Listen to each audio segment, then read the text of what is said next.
Ahí ya avisé, profe. Bueno, bueno, perfecto. Mientras, si vos me querés hacer alguna consulta o alguna cuestión en particular que quieras preguntarme. No, sobre todo el tema del PowerPoint. Está en el campus, ¿verdad? El de ayer sí. El de ayer no lo subí al campus, fíjate vos. Lo subo ahora después, cuando terminemos la clase yo lo subo. ¿Eh? Perfecto, buenísimo. ¿Vos estuviste ayer o no? Sí, sí, estuve. Ah, vos estuviste ayer también. Bueno,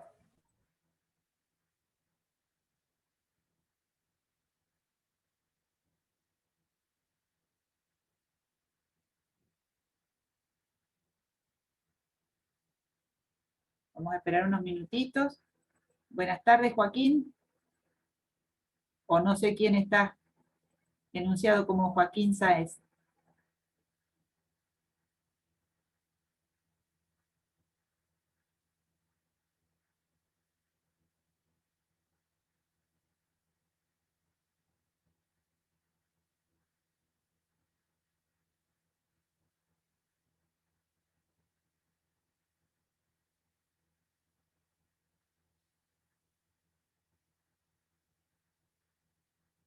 Estuve mirando un poco el aula de ustedes y, digamos, tienen, en la compu de trabajo no tengo micrófono, bueno, de acuerdo, no hay problema. Este, eh, Está bien ordenado, creo yo, como para ir teniendo a disposición los temas.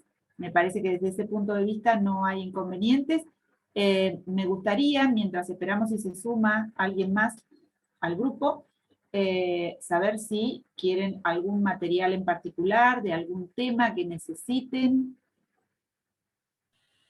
Yo estoy estudiando el libro de Marisa Herrera. Bien, Tengo el manual. Estoy bien, bien con él. bien. Más lo que se Bueno, sube al campus. bien, más lo que se sube al campus. Bien.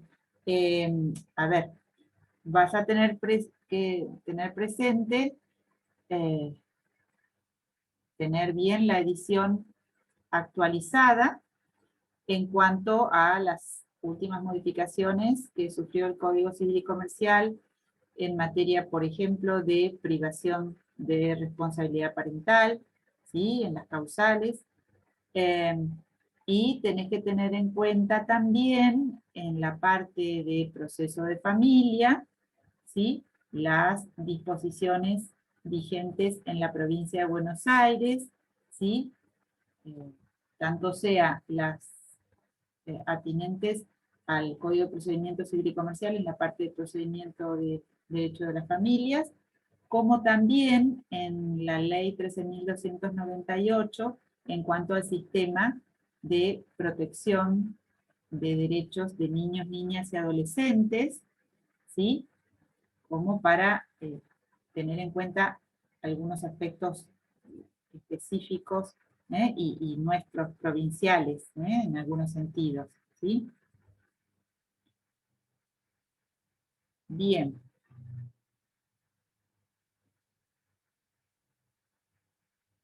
por supuesto que siempre viene bien digamos, el aporte que se hace desde el campus con los materiales que se transmiten, que se informan, o por ejemplo con la jurisprudencia que se agrega para determinados temas en particular, ¿sí? Y siempre también tengan presente que tienen la posibilidad de el acceso a los fallos de la provincia de Buenos Aires a través de la página de la Corte, de la Corte Suprema, la Suprema Corte de Provincia de Buenos Aires, ¿sí? Que también es importante para tenerlo en cuenta por, bueno, el movimiento jurisprudencial permanente que existe desde la Corte en materia de derecho de las familias, en materia de niñez y adolescencia, y también las resoluciones que van tomando los distintos tribunales de alzada. Bueno, me parece que no va a haber mucha más gente hoy, ahora, así Yo que, avisé en el grupo y nadie respondió igual. bueno, está muy linda la tarde temprano. Si más tarde se pone peor, por ahí se suma más gente. Bueno, eh, a ver, ustedes han tenido clases en las cuales han ido ya desarrollando el régimen económico del matrimonio, ¿verdad, Fanny? Bien. Sí, de profe. el panorama que vos tuviste al alcance en el dictado de clases. ¿Te surgieron dudas sobre el régimen primario? ¿Dudas sobre el régimen de comunidad? ¿Alguna duda en particular sobre esto?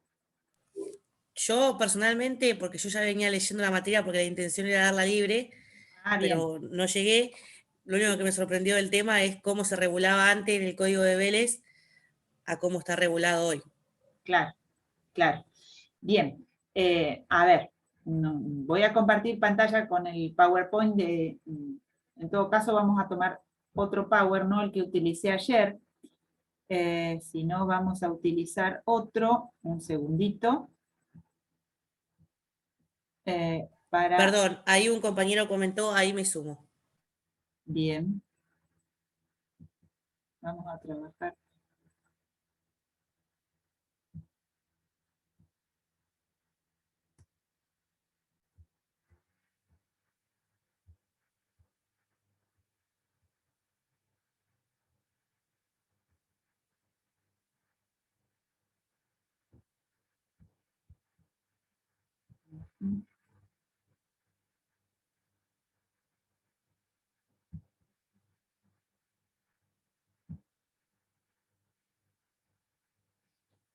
Bueno, ahí se nos sumó Nicolás, parece, ¿nos escucha bien, Nicolás?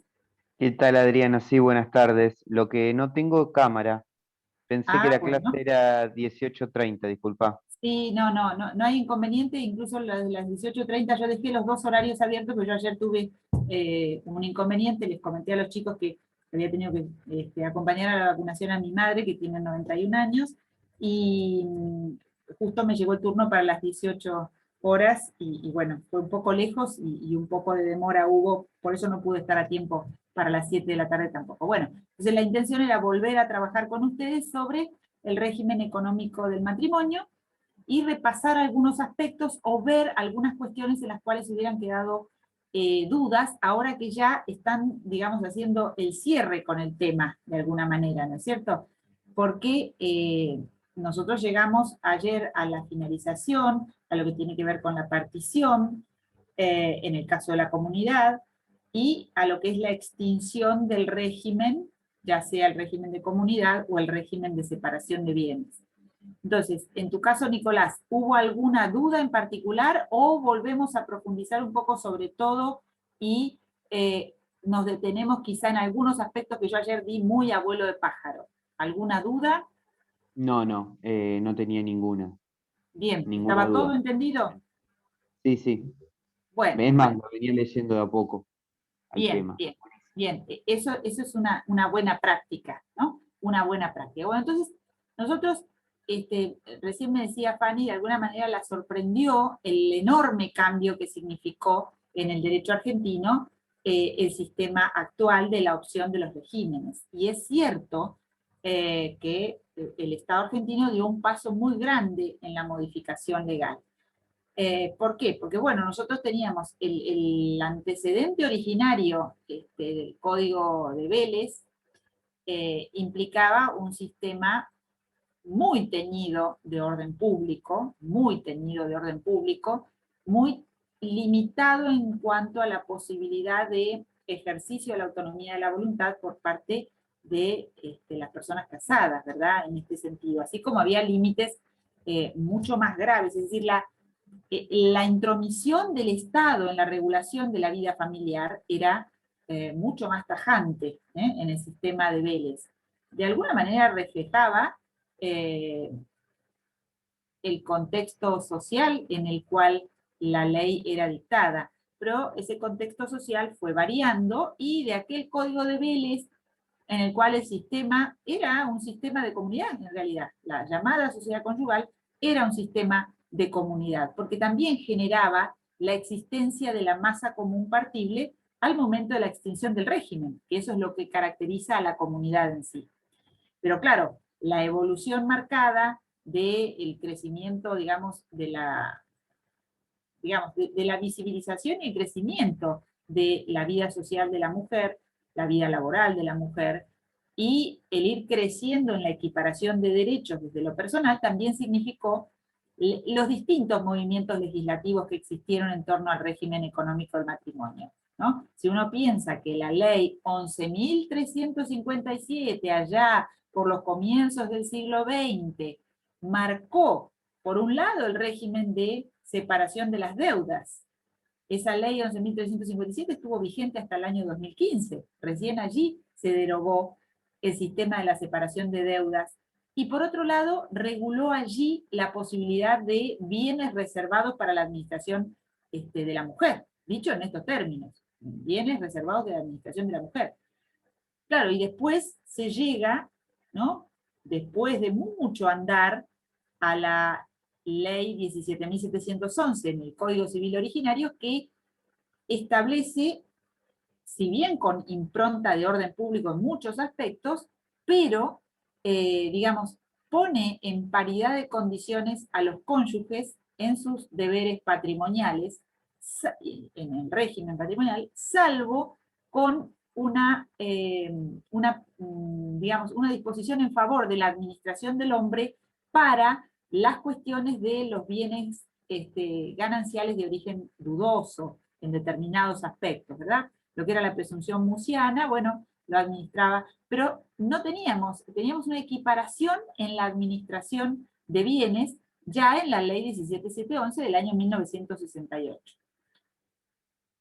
Cuando se da la reforma que introduce el divorcio en el sistema de derecho argentino, con la ley 23.515, el régimen económico prácticamente no se toca en los aspectos sustanciales, ¿sí? El régimen económico prácticamente no se toca, salvo en lo que tenía que ver con el derecho aplicable a los efectos patrimoniales del matrimonio, ¿sí? El primer domicilio conyugal efectivo, ¿sí? Salvo esa situación, el resto prácticamente no se toca. En cuanto a régimen económico estoy hablando. Siguió manteniéndose en el año 1987, cuando se introduce el divorcio en el derecho argentino, se siguió manteniendo el sistema único de la comunidad, llamada también sociedad conyugal. Entonces, año 2015, esta gran reforma en el derecho argentino que implica el Código Civil y Comercial en los aspectos de familia, con toda esta impronta de buscar una visión legislativa que integre el derecho a las variantes, a las distintas formas en que las personas elegimos vivir en familias, ¿sí? Y bueno, esta impronta también debía llegar a la cuestión de los regímenes económicos en el matrimonio. Y el Código Civil y Comercial incorpora estos dos regímenes como posibles, ¿no? Estos dos regímenes, tanto el de la comunidad, llamada ahora sí comunidad, como el régimen de separación de bienes. Porque en realidad, los demás regímenes que existen en el derecho comparado, el de participación en los bienes, el de participación en las ganancias, tienen que ver con formas de organizar la separación de bienes en general, ¿sí? No es mucho más que eso. Los dos grandes situaciones troncales de regímenes económicos están dados por la existencia de comunidad, con las características que se elija regularla, y los regímenes de separación de bienes. Entonces, nuestro Código Civil y Comercial, valorando que en realidad la histórica o antigua sociedad conyugal era un régimen aceptado, digamos, por las personas en la República Argentina. Fíjense ustedes que de todas las peticiones de inconstitucionalidad y resoluciones judiciales respecto de la inconstitucionalidad de aspectos de regulación de la vida privada familiar, como puede ser, como en su momento fue en el año 1987, el caso Sellén, que marcó la tendencia para aceptar en el derecho argentino el divorcio vincular, Sellén y Sellén, aquel precedente de la Corte de la Nación que dijo maravillosamente que el orden público también era mutable, y que el orden público era una noción que tenía que acompañar las valoraciones y las creencias que cambian en una sociedad, ¿sí? Y las ideologías que también son cambiantes, bueno, se refirió a la inexistencia de divorcio en el derecho argentino, y estableció que era inconstitucional que el divorcio fuera limitado exclusivamente cuando las personas querían obtener un divorcio total, ¿verdad? Se resolvió eso. Tiempo después, en la década ya del 2000, a partir del 2005, 2006 en adelante, se resolvió en muchísimos casos las inconstitucionalidades de las formas de regular los procesos de divorcio, ¿verdad? Porque era necesario explicar, porque era necesario tener audiencias, ¿sí? Pero no hubo planteos respecto de la existencia de un solo régimen económico para los cónyuges y para las cónyuges. Por eso digo, el sistema de la comunidad ha sido históricamente, llamado sociedad conyugal o llamado comunidad como es hoy día, más correctamente por supuesto, ha sido un sistema aceptado, fundado en la solidaridad de los cónyuges y de las cónyuges, en la solidaridad que implica la vida y el llevar adelante el esfuerzo común. Fíjense ustedes que hoy día tampoco son tantas las opciones de régimen en favor de la separación. No hay sociológicamente un impacto tan grande de opciones de regímenes económicos del matrimonio, ¿sí?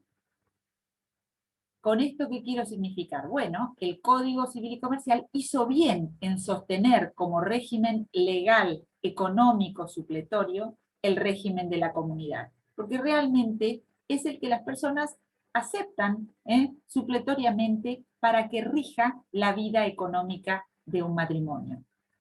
Entonces, la comunidad puede ser el régimen legal supletorio que establece el Código Civil y Comercial a partir del momento de la celebración de las nupcias, como también puede ser el régimen convencional, optado por los cónyuges, optado por las personas que se casan, u optado luego de haberse mantenido el sistema de separación que es por opción también al momento de celebrar las nupcias o con posterioridad, ¿sí? Esta comunidad que tiene algunos aspectos similares a la vigencia anterior de las normas de la sociedad conyugal y algunos aspectos un tanto disímiles en algunas particularidades.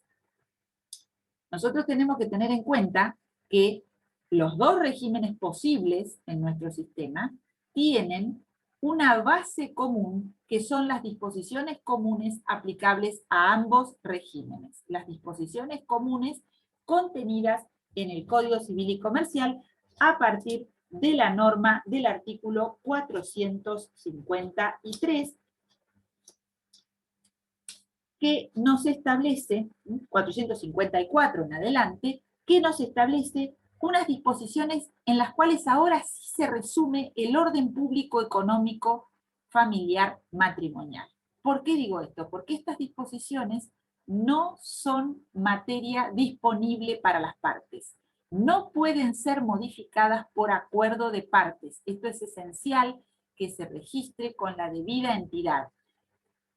Así como hay un ámbito en el cual se introduce la autonomía de la voluntad, que es la elección del régimen y el cambio de régimen por acuerdo, y también hay ámbito de la manifestación de la autonomía de la voluntad después de la extinción del régimen económico, en materia de disposiciones aplicables a los dos regímenes, no hay posibilidad de pacto en contrario. ¿Por qué? Porque el orden público económico matrimonial hoy día se centra en principios esenciales aplicables a todas las formas de matrimonio y a todas las formas de convenios matrimoniales. Disposiciones que tienen que ver con la solidaridad familiar básica y esencial entre cónyuges, disposiciones que tienen que ver con la protección de la vivienda familiar, esencialmente, y disposiciones que tienen que ver con la forma de regular las obligaciones hacia los terceros. Es decir, este aspecto que mencionábamos ayer, que es el aspecto de la obligación, de cómo las personas casadas deben responder por sus deudas en función también de la protección de los intereses de los terceros contratantes con personas casadas, ¿sí? Entonces, disposiciones comunes aplicables a los dos regímenes nos van a regular, por ejemplo, el deber de contribución entre cónyuges, por ejemplo, la protección de la vivienda, por ejemplo, la posibilidad del mandato entre cónyuges. Y en esto, algo que ayer no mencionamos, pero que viene bien retomar y reforzar si ustedes ya lo han trabajado, y es la cuestión del otorgamiento de contrataciones entre cónyuges, también vinculado a la situación del ejercicio de la autonomía de la voluntad. A ver, las personas antes de casarse pueden otorgar las llamadas convenciones matrimoniales, que ustedes ya han estudiado, convenciones que se otorgan por escritura pública, convenciones que tienen que ver con, por ejemplo, enunciar el régimen económico que se va a aplicar, pero también tienen que ver con efectuar un inventario de los bienes que se llevan al matrimonio, inventario de las deudas que se llevan al matrimonio, de las donaciones que se hubieran efectuado unos a otros antes de celebrar las nupcias, con motivo de las nupcias. Bien. Después de celebrado el matrimonio, ¿es posible que dos personas casadas contraten entre sí? ¿Qué les parece a ustedes? ¿Qué es posible aplicar? A ver, ¿qué tenemos en mente? ¿Pueden contratar dos personas que están casadas después de celebrado el matrimonio?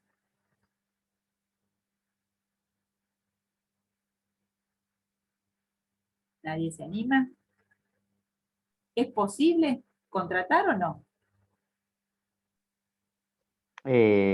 Para mí, no sé si es una burrada lo que voy a decir, pero Y a ver, ¿de para qué mí animás? podrían, pero tendrían que haberlo establecido anteriormente, porque, a ver, no sé si se puede, pero había escuchado como que ahora podrían organizar y poder ser socios entre cónyuges. Claro, que es la modificación que establece la ley de sociedades, Exactamente. que anteriormente no Entonces, podía. claro, por Bueno, lógica, se podría establecer. a ver, vayamos por partes. Cuando una persona se casa con otra, puede elegir primero el régimen, ¿verdad? Si elige el régimen de separación de bienes, la libertad contractual es total, salvo afectación de las disposiciones comunes a los dos regímenes. Allí no podrían pactar. Podrían otorgar contratos entre sí. No hay limitación en ese caso. Podría un cónyuge alquilarle al otro un bien. Podría venderle al otro. ¿Sí? Podría hacer esto así. Ahora, ¿podría hacer esto así o no? ¿Qué nos encontramos? Si los cónyuges están en el régimen de comunidad, a pesar de esta enorme apertura que plantea el Código Civil y Comercial, hay un artículo bastante particular que nos impone determinadas limitaciones y que aparece como bastante desfasado en medio de toda esta situación. Fíjense ustedes, en contratos pueden haber visto las inhabilidades para contratar, ¿verdad? En la materia, ¿no? En Civil 3, contratos. Muy bien. Entre las inhabilidades especiales, el artículo 1002 del Código Civil y Comercial nos enuncia que no pueden contratar en interés propio en el inciso de los cónyuges bajo el régimen de comunidad entre sí. Entonces, el 1002 nos estaría planteando una inhabilidad para contratar de los cónyuges casados con el régimen de comunidad. O sea, cónyuges casados y que aplican con el régimen de comunidad, ya sea por vigencia de la supletoriedad de la ley o por convenio otorgado entre ellos. Fíjense qué contradictoria esta norma del 1002, inciso D, con todo el sistema regulado actualmente, que es un sistema tendiente a fortalecer la autonomía de la voluntad en materia de las relaciones personales y patrimoniales. ¿Sí? Entonces, cuidado, porque el régimen, es decir, no hay una prohibición genérica total de las personas casadas para contratar entre sí, pero en particular en la norma contenida en el 1002, inciso D, aparece esta prohibición de contratación, que hay que interpretarla en el contexto general del sistema del régimen económico familiar matrimonial, ¿sí? Y admitir la posibilidad de contrataciones entre cónyuges, aún en el sistema de comunidad, cuando la contratación que otorguen los cónyuges no desnaturalice las disposiciones comunes aplicables a los dos regímenes, ¿sí? No desnaturalice esas formas de protección especial, o no implique un traspaso de masa patrimonial de uno o a otro cónyuge, ¿sí? De uno o a otro cónyuge, o de la ganancialidad en favor de los bienes propios o al revés, ¿sí? ¿Se comprende esto que estoy explicando? Perdón, entonces, cuando hay Sí. separación de bienes, sí pueden contratar, Podrían contratar entre teniendo ellos, como límite estas disposiciones comunes, claro. y cuando hay comunidad, no podrían por el artículo 1002. Claro, pero vuelvo a decir, este artículo 1002 hay que interpretarlo sistemáticamente en todo el entramado del Código Civil y Comercial. Y aparte, contemplarlo y analizarlo teniendo en cuenta que antes de la reforma del 2015 se admitía la celebración de determinados contratos entre los cónyuges que no tenían otro remedio que estar vinculados entre sí económicamente por la comunidad, por la sociedad conyugal. Se admitían contrataciones, se admitía el otorgamiento de mandato, por supuesto, y fíjense que también las disposiciones comunes a los dos regímenes admite la celebración de mandato entre cónyuges, ¿sí? Y después, por ejemplo, la celebración de la locación de cosas también se admitía, ¿sí? La prestación de fianza de un cónyuge hacia una obligación contraída por el otro también se admitía, ¿sí? Es decir, hay innumerable cantidad de normas. Y justamente, por allí Fanny mencionó hace un rato, el otorgamiento de sociedades comerciales, el ser ambos cónyuges socios en sociedades comerciales. Esto también se admitía antes de la última reforma de la Ley General de Sociedades. La Ley 19.550 permitía.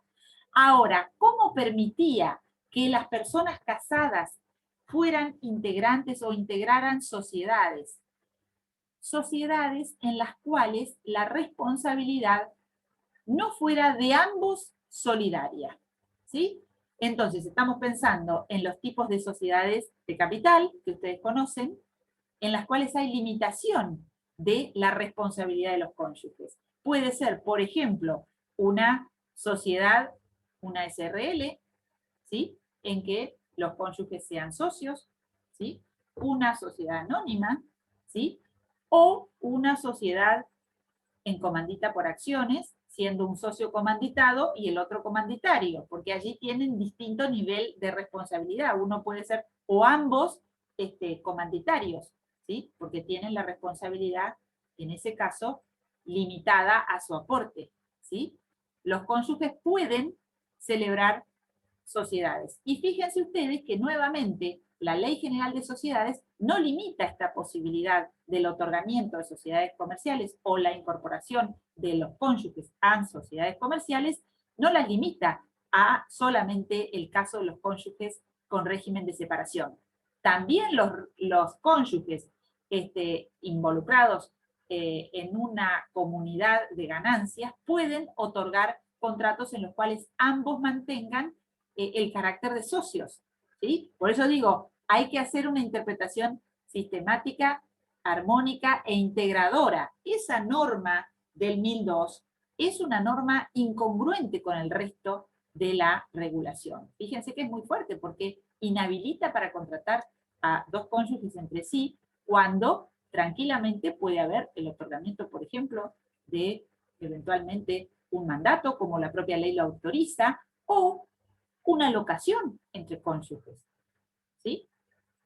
¿Se va comprendiendo? Entonces, cuidado con el análisis de estas materias porque nos exigen afinar un poco la mirada y la interpretación en algo que en principio aparece como Adriana, muy claro, pero no lo es tanto. Sí, entonces, como para repasar, en el régimen de separación de bienes, cuando se obtiene, o sea, se decide ir por ese régimen, a la hora de contratar pueden hacerlo, pero siempre y cuando no sean contrarios a las disposiciones comunes, no generen un claro. enriquecimiento o desplazamiento de bienes hacia el otro cónyuge. Cuidado, porque el desplazamiento lo impide la ley fundamentalmente cuando estamos en el régimen de comunidad, nuevamente. Ah, es de comunidad, no, porque no me había quedado claro eso. Bien, Exactamente, ¿sí? Bien, bien, ¿alguna duda gracias. más sobre esto? Y volvemos, para tenerlo en cuenta y para analizarlo sobre todo en la interpretación integradora que esto requiere. 1002, inhabilidades especiales. No pueden contratar en interés propio y menciona la ley los cónyuges bajo el régimen de comunidad entre sí. Pero también eso hay que interpretarlo, ¿sí? Y hay que interpretarlo teniendo en cuenta que lo que aspira el sistema económico del matrimonio es a que no se violen las disposiciones comunes a ambos regímenes y a que los cónyuges no alteren el contenido de la comunidad por el otorgamiento de contratos que vacíen de contenido la ganancialidad en favor de los bienes propios o al revés, ¿sí? ¿Está mejor comprendido ahora? ¿Sí? ¿Sí, Nicolás? Sí, gracias, Adriana. Bueno, no, por favor. Fíjense ustedes que cuando inicia el capítulo del régimen de la comunidad, el 463 nos dice, a falta de opción hecha en convenciones matrimoniales, los cónyuges quedan sometidos desde la celebración del matrimonio al régimen de comunidad de ganancias reglamentado en este capítulo. No puede estipularse que la comunidad comience antes o después, salvo el supuesto del régimen matrimonial previsto en el 449. Y después ingresa ya en el capítulo de las calificaciones de bienes, tal cual como las entiende el actual sistema, en los bienes propios y en los bienes gananciales, teniendo presente siempre que en ausencia de prueba en cuanto al carácter de un bien, voy a estar en favor de la ganancialidad, ¿sí? Con este régimen específico de gestión que contiene el Código Civil y Comercial. Bueno. Entonces, tenemos este régimen económico, supletorio, por elección o por supletoriedad de la ley, ¿verdad? En el régimen primario se concentra, dijimos, el orden público en cuanto a la economía matrimonial. Se concentra el régimen de orden público en las disposiciones comunes aplicables a los distintos regímenes. Estas convenciones matrimoniales que dijimos hay que hacerlas en escritura pública, que se deja constancia en el acta de matrimonio si se han otorgado, dijimos pueden tener estos objetos y nada más que esto. La designación y avalúo de los bienes que se lleva al matrimonio, si fuera el caso, la enunciación de las deudas, las donaciones que se hagan entre ellos y la opción del régimen matrimonial. Es importante esta cuestión de la enunciación de las deudas, aunque tampoco es común y habitual que los cónyuges otorguen estas convenciones matrimoniales, pero sería interesante en muchos supuestos esta situación de la enunciación de las deudas, porque el criterio temporal, así como rige para la evaluación y la calificación de los bienes gananciales en cuanto a la fase activa, también en cuanto a la fase pasiva, es importante tener presente cuáles han sido las deudas que son anteriores a la celebración del matrimonio, porque si los cónyuges mantienen el régimen de la comunidad, esas deudas anteriores a la celebración del matrimonio son deudas propias, ¿sí? Son deudas propias. Por supuesto, también van a ser propias, van a ser personales, si se llega al régimen de la separación de bienes, si se convenia el régimen de la separación de bienes. Pero las deudas, ¿sí?, así como los activos van a ser propios y son anteriores a la celebración del matrimonio y anteriores a la vigencia de la comunidad, también las deudas van a ser personales o propias, ¿sí? Muy bien. Queda en claro entonces que para que haya la forma de publicidad por la cual opta el Código Civil y Comercial en cuanto a la opción de regímenes es la inscripción en el registro de las personas. No se inscribe el régimen de bienes en los registros particulares de bienes inmuebles o de muebles registrables, ¿sí? No se inscribe eso, no es el sistema por el cual optó la ley. Lo marco a esto porque en el derecho comparado hay otras opciones, ¿sí? Hay sistemas en los cuales el derecho, las convenciones de opción de régimen se inscriben no solamente en el registro de las personas o en el registro del Estado Civil, como se le llame, sino también en los registros individuales de los bienes. Aquí no se inscribe eso en el registro de los bienes. Lo que se inscribe en el registro de los bienes en forma individual, ¿qué es? A ver si estamos, los que ya vamos leyendo la materia, ¿qué cosa se inscribe en el registro de los bienes de acuerdo a lo que pacten los que fueron cónyuges? En el registro de la propiedad inmueble, en el registro de la propiedad automotor, en el registro de embarcaciones, ¿qué se inscribiría cuando finaliza el régimen?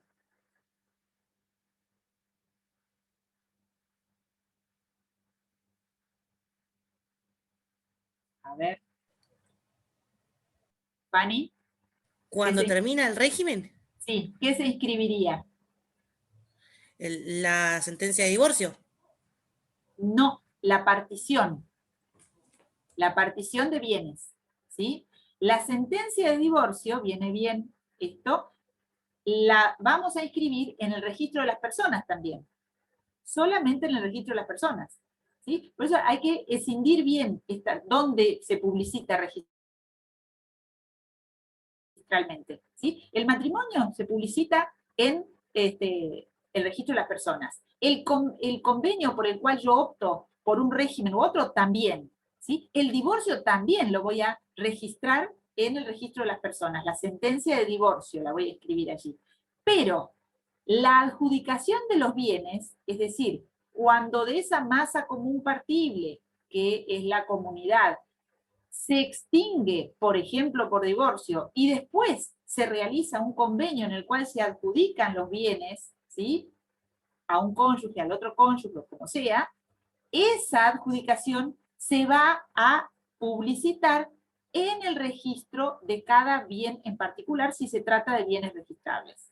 ¿Se comprende? ¿Sí? La diferencia. Por eso, el sistema de publicidad en el derecho argentino se regula en función de los registros, ¿sí?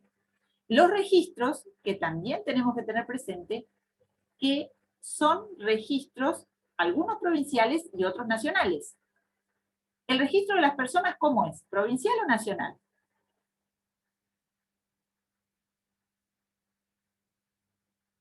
¿Cómo es?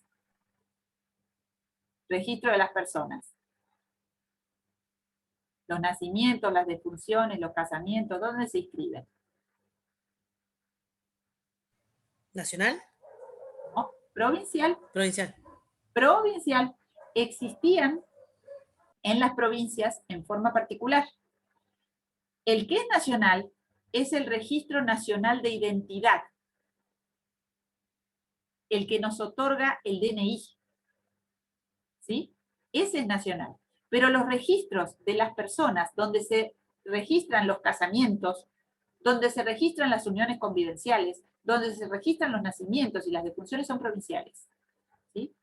Por eso uno puede llegar a pensar que no hay más gente bígama simplemente porque no lo elige, ¿sí? Porque los registros de los matrimonios son provinciales también, ¿sí? Y los divorcios se inscriben en el lugar donde efectivamente se celebró el matrimonio, en el registro de la provincia donde se celebró el matrimonio. Los registros de la propiedad inmueble, ¿cómo son? ¿Nacionales o provinciales?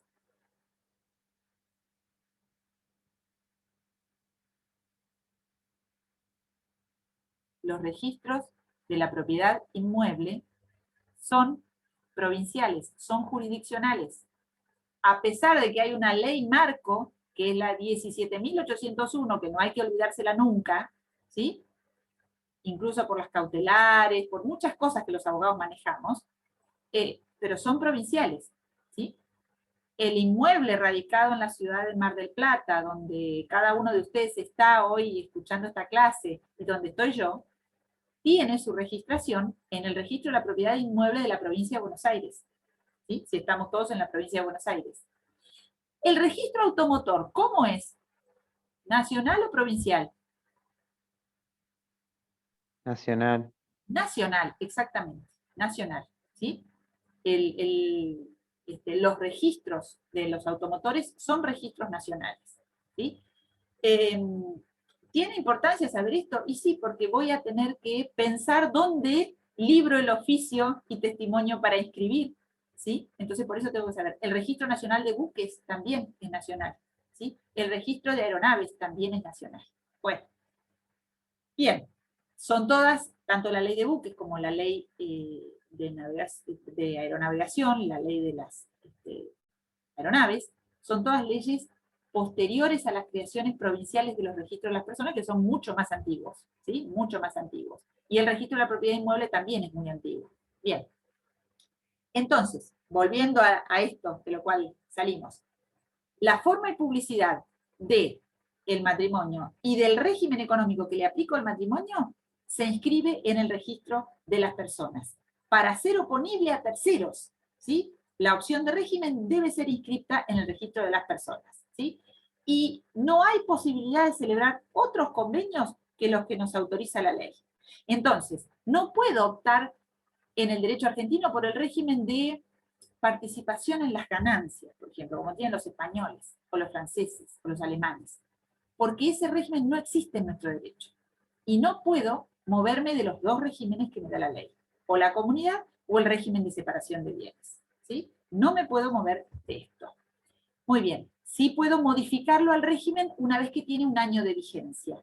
Cuidado, ¿quiénes no pueden tomar como aplicable el régimen de separación de bienes? Las personas menores de edad si contraen matrimonio, ¿sí?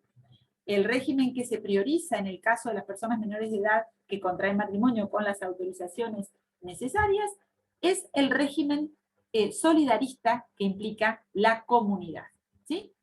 Muy bien. El núcleo duro, entonces, 454 a 462, lugar donde recae el orden público matrimonial del matrimonio. De todo esto, nosotros vamos a tener una clase especial. Yo los invito en abril, estoy dando 2 clases los sábados por la mañana para la comisión de la Profe. mañana.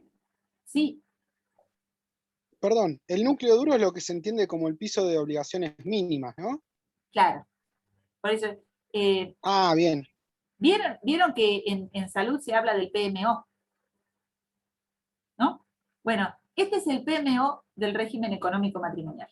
Esto es lo que es inderogable, lo que nadie puede modificar y todo el mundo tiene atribuido, ya sea que se case por separación de bienes o que se case por el régimen de comunidad.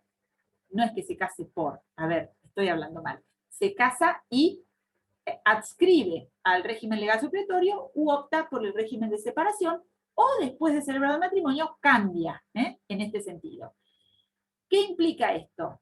La solidaridad habida entre los cónyuges, debida entre los cónyuges en el sistema de contribución, la protección de la vivienda familiar y de la juar familiar, protección que se da con un tinte absolutamente amplio hoy día, protección que implica el 456, que no es solamente para el o la cónyuge titular de dominio o titulares de dominio de un bien, sino que se habla de la protección de los derechos sobre la vivienda, aunque lo que se tenga sobre la vivienda sea estrictamente un boleto de compraventa, sin escritura, sin titular, sin título de dominio, ¿sí?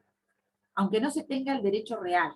Esto es importante tenerlo en cuenta, porque el viejo 1277 del Código Civil protegía exclusivamente a la familia matrimonial titular de derechos titular de derecho de dominio, de derecho real, nada más. Y muchas personas hemos vivido, viviremos o vivirán en viviendas a las cuales no han tenido acceso a la titularidad registral, a la titularidad de dominio, al derecho real, sino que tienen otro derecho que, sin embargo, debe ser asegurado desde la ley. Entonces, esa protección de la vivienda que aparece en el núcleo duro se da en relación a los actos que otorguen los cónyuges, y por eso la necesidad del asentimiento para disponer de los derechos, y también frente a... Perdón, profe, antes que siga, perdón que la interrumpa. Sí, sí. Le hago una consulta. Los menores, entonces, que se casan con la autorización correspondiente, van bajo el régimen de comunidad de bienes. Sí. Cuando ambos cumplen la mayoría, ¿pueden cambiar de régimen? Podrían cambiar de régimen si pasó un año de aplicación del anterior, porque tenemos que sumar los requisitos. Gracias. ¿Sí? Podrían cambiar, por supuesto. ¿Sí?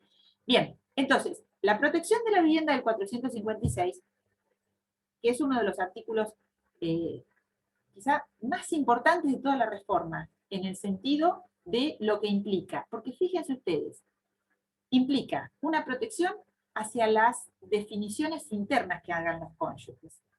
Quiero vender, no quiero vender la vivienda. Vendemos o no vendemos la vivienda, ¿sí? O hipotecamos la vivienda, ¿sí? Por un préstamo que solicitamos. Hace falta el asentimiento de ambos, del titular, el consentimiento para otorgar el acto y el asentimiento, por ejemplo, del no titular, si habláramos de gente que tiene, de personas que tienen la titularidad dominial. Pero no solamente esto, los protege de las decisiones que toman entre ellos para que haya anuencia y acuerdo entre ellos para otorgar un acto de tanta trascendencia sobre la vivienda, y a su vez los protege frente a terceros, ¿sí? Porque la vivienda familiar se encuentra excluida de la agresión patrimonial de los terceros, cuidado, salvo que la deuda la contraigan conjuntamente ambos cónyuges. Está excluida de la agresión patrimonial por una norma puntual. No hace falta que ellos tomen ningún sistema protectorio en especial. Es la norma la que es protectoria de la vivienda. ¿Cuál sistema protectorio conocen ustedes que también podría ser aplicable, pero en el cual las personas tienen que hacer una manifestación de voluntad adhiriendo al sistema?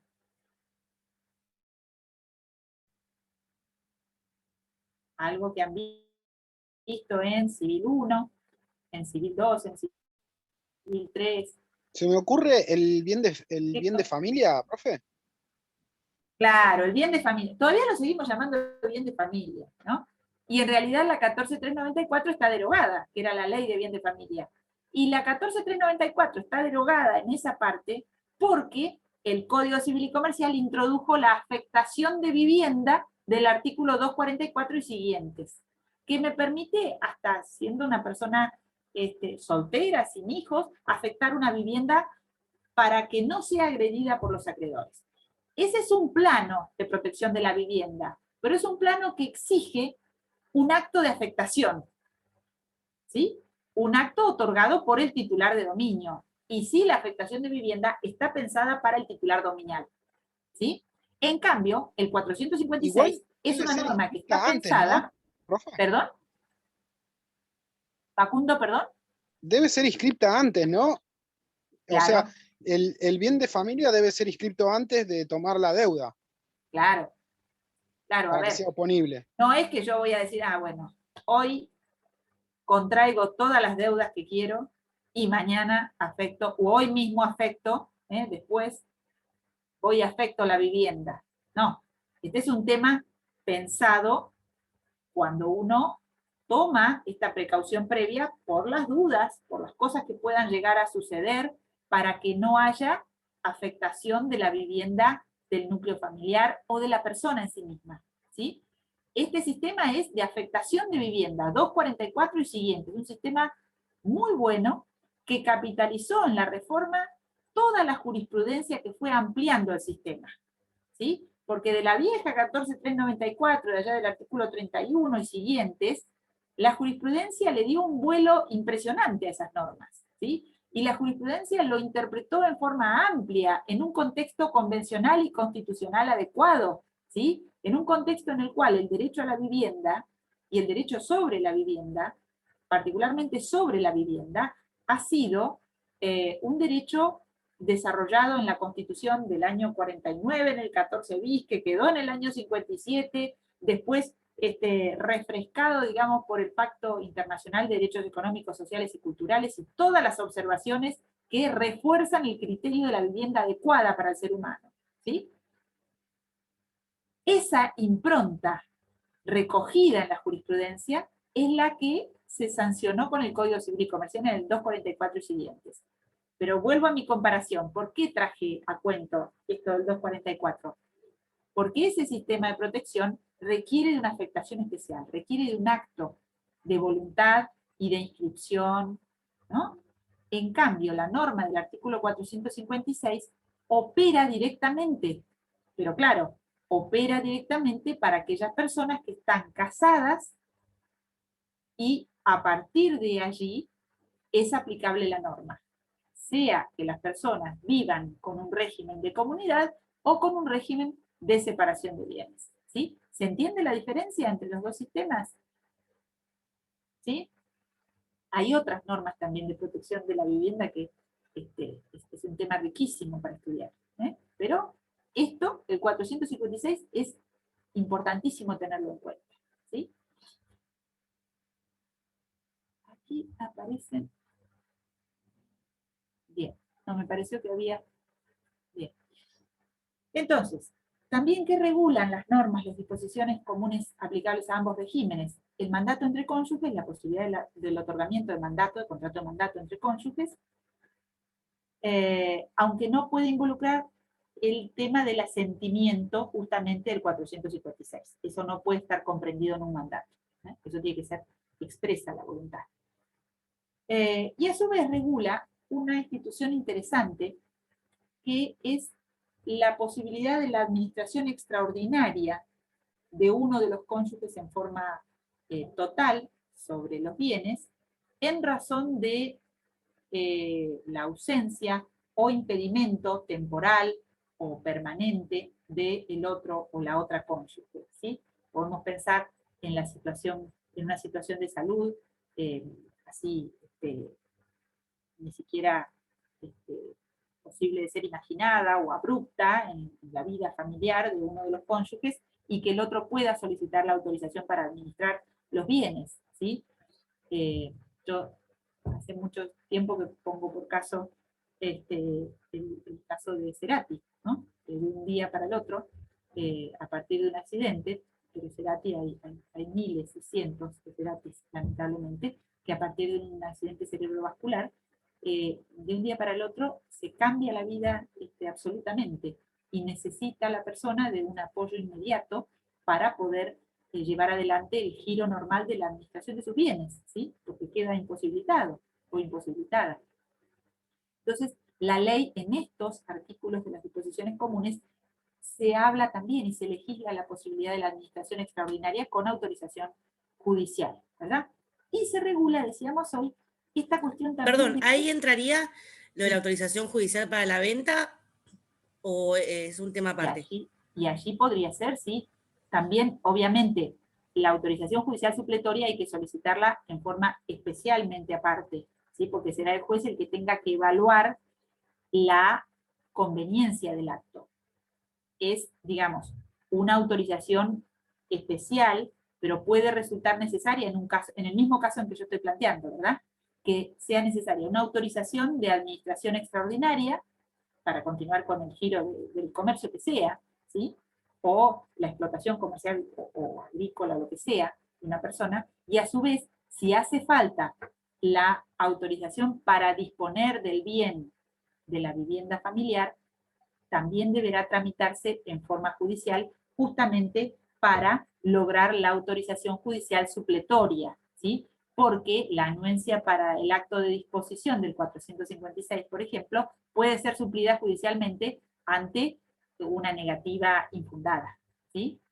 ¿Estamos? Bien.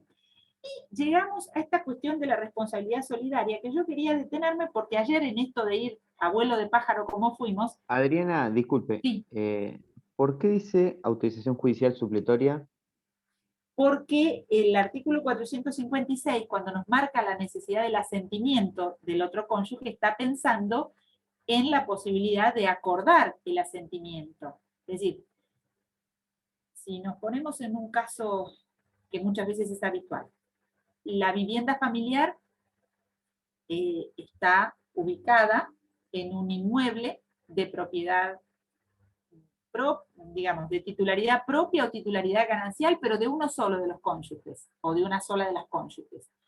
Y se requiere el asentimiento para vender, yendo al caso de la venta directamente. Si él o la otra cónyuge no otorga ese asentimiento, que es la anuencia, es decir, es el no vetar, ¿sí? La anuencia para otorgar el acto, si no lo otorga, y hay realmente un motivo válido por el cual ese acto intenta otorgarse, él o la cónyuge tendrán la posibilidad de requerir el asentimiento o la autorización judicial que dispone el artículo 458, que es supletoria de la voluntad del que no quiere asentir. ¿Se comprende? Ah, perfecto. No, sí, sí, me había llamado la atención porque lo habías nombrado recién, hablando de esta administración extraordinaria con la Claro, autorización judicial, y me claro, llamó la lo atención que hice, dijiste autorización judicial supletoria, digo, pero como que claro, no lo entendía hice a por qué partir, supletoria. claro, a partir de la consulta que me hizo Fanny, diciendo, bueno, esto sería entonces la autorización también de la que habla el 458, la autorización para el acto del artículo de la enajenación de la vivienda. Entonces, yo lo que comentaba es, puede ser un mismo supuesto, puede ser una persona impedida de otorgar el asentimiento que se requiera la autorización judicial supletoria. Y aparte de ese acto especial que necesita la autorización, el cónyuge que está en posibilidad de otorgar el acto, necesitará quizá para continuar con el giro o la explotación comercial que tenga a su cargo la persona que ha caído en una situación de enfermedad, la administración extraordinaria con esta autorización judicial. ¿Se comprende Perfecto, ahora? Adriana. Queda un Sí, poco más claro. perfecto. Bueno. Yo iba a la responsabilidad solidaria, que ayer, muy abuelo de pájaro, hablamos de responsabilidad, y me quedé en mente con aclarar algo, porque lo dije demasiado rápido y puede llegar a confusión. En las disposiciones comunes a todos los regímenes, el artículo 461 nos indica que los cónyuges responden solidariamente por las obligaciones contraídas por uno de ellos para solventar las necesidades ordinarias del hogar o el sostenimiento y educación de los hijos, de acuerdo a lo que dispone el artículo 455 de contribución, ¿verdad? ¿Qué nos dice el 455? Que bueno, los cónyuges deben contribuir a su propio sostenimiento, al del hogar, el de los hijos comunes en proporción a sus recursos. También esta obligación se extiende a las necesidades de los hijos menores de edad, con capacidad restringida o con discapacidad, que conviven con los cónyuges, ¿verdad? Y entonces, estoy en las disposiciones comunes aplicables a ambos regímenes. Hay responsabilidad solidaria de los cónyuges por este tipo de deudas. ¿Qué quiere decir esto? Primero, estoy en el plano de la cuestión de la obligación de las personas casadas frente a los terceros. Por eso, esta norma les va a interesar a esos terceros acreedores para ver a quién le pueden demandar el cumplimiento de una obligación pendiente. Por ejemplo, cuota escolar del colegio privado al cual concurren los niños, niñas o adolescentes hijos de estos cónyuges. A esas personas, a los terceros contratantes, a los acreedores, no les va a interesar si la persona está casada con el régimen de comunidad o con el régimen de separación de bienes. Les va a interesar cobrar, ¿verdad? Hacerse de su crédito. Entonces la ley impone en este artículo 461 que los dos cónyuges o las dos cónyuges van a responder solidariamente por estas obligaciones. ¿Por qué? Porque son las obligaciones más esenciales de la vida familiar y conyugal.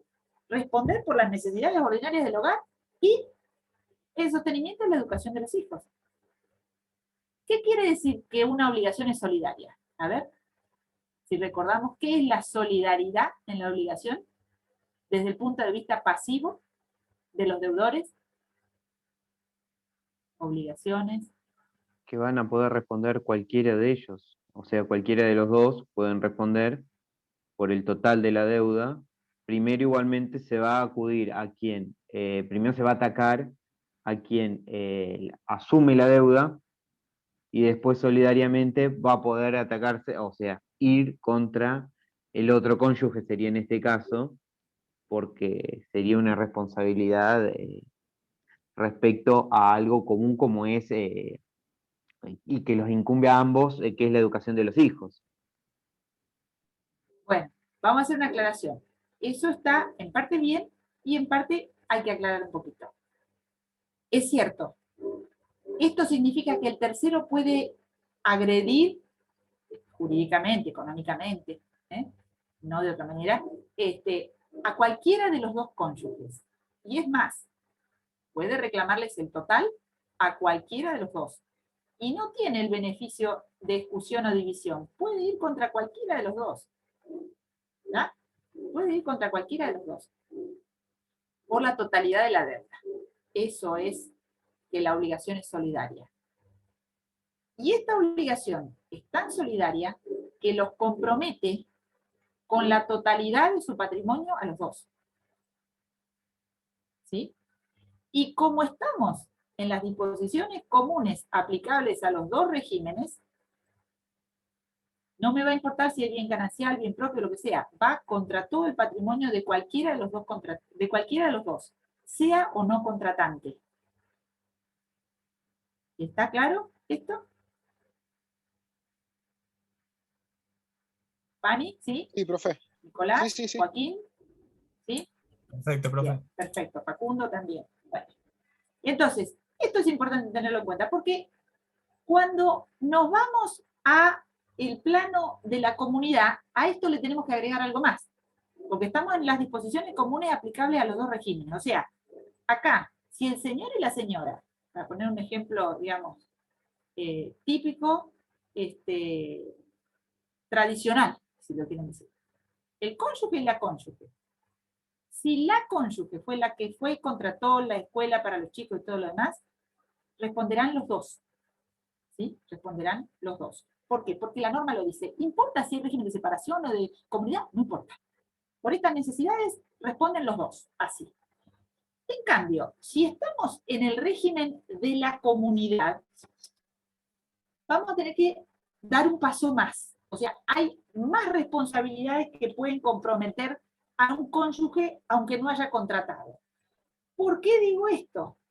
Porque si nos vamos al 467, al artículo 467 del régimen de la comunidad, y vemos a ver qué deudas, a ver cómo es el sistema de las deudas en la comunidad, ya un régimen específico, vamos a ver que el régimen de comunidad en la legislación argentina impone un régimen de gestión separada, ¿verdad?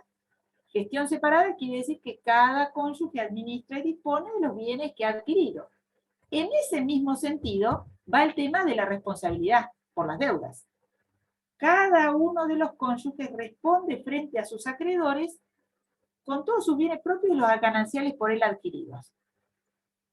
Por los gastos de conservación y reparación de los bienes gananciales, responde también el cónyuge que no contrajo la deuda, pero solo con los bienes gananciales. Entonces, en el régimen de comunidad, yo tengo que se aplica en la responsabilidad frente a terceros el artículo 461 de las disposiciones comunes a ambos regímenes y a su vez el artículo 467, que me marca la responsabilidad separada como principio general. Pero cuidado, porque si hablo de gastos de reparación o conservación de los bienes gananciales, esa conservación de los bienes gananciales también hace responsable al no contratante, al otro o a la otra cónyuge, pero con una limitación objetiva en cuanto a los bienes que pueden ser agredidos por ese acreedor. La limitación objetiva está dada por los bienes gananciales de el otro cónyuge. ¿Se comprende la diferencia que quiero marcar entre el 461 y el 467? Y a su vez, esta cuestión que ambos son aplicables al régimen de comunidad. Este artículo 467 no existe en el régimen de separación de bienes. Porque en el de separación de bienes no hay gananciales. ¿Sí? ¿Se comprende? ¿He sido clara? Perfecto, profe. Es importante tenerlo presente a esto, ¿eh? Porque quizá ustedes nunca hacen derecho de familias, pero quizá hacen derecho bancario, o quizá simplemente analizan los créditos que pueden surgir por daños y perjuicios. Y siempre hay que saber cómo responde una persona cuando está casada. Hay que saber cómo responde la persona casada por una obligación que contrae. Ya sea una obligación derivada de un convenio, o que deriva de una responsabilidad por otras fuentes de creación de obligaciones. ¿Sí? ¿Estamos entonces? 461, disposiciones comunes para los dos regímenes. ¿Sí? Esa solidaridad que establece por las necesidades ordinarias del hogar y el sostenimiento de los hijos comunes y la educación y los gastos de contribución, porque también por los hijos que no son comunes, si conviven, tengo esta obligación solidaria, se aplica a los dos sistemas, a la comunidad y se aplica también a el régimen de separación de bienes.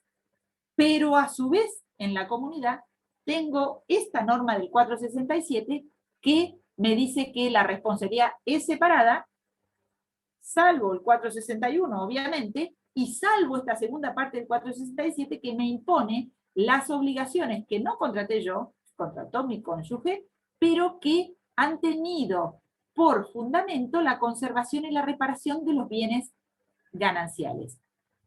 Y también esto es lógica pura, porque en definitiva, así como los frutos de los gananciales son gananciales y acrecen a la ganancialidad, los detrimentos que deba sufrirse por cuestión de conservación y mantenimiento de bienes gananciales también deben generar deudas, bueno, para los dos cónyuges en definitiva. ¿Sí? ¿Se comprende esto? ¿Surge alguna duda en torno? Porque vieron que algunas veces uno cree que en frío y desde la lectura va comprendiendo todo, pero después cuando intenta ir a los ejemplos prácticos de cómo se aplica esto, puede traer algunas complejidades. ¿Sí? ¿Se va comprendiendo? ¿Alguna duda? ¿No? ¿Está todo bien? Bueno, me alegro. Deber de contribución, fundamento de la solidaridad entonces, y también fundamento de esta responsabilidad solidaria, ¿sí?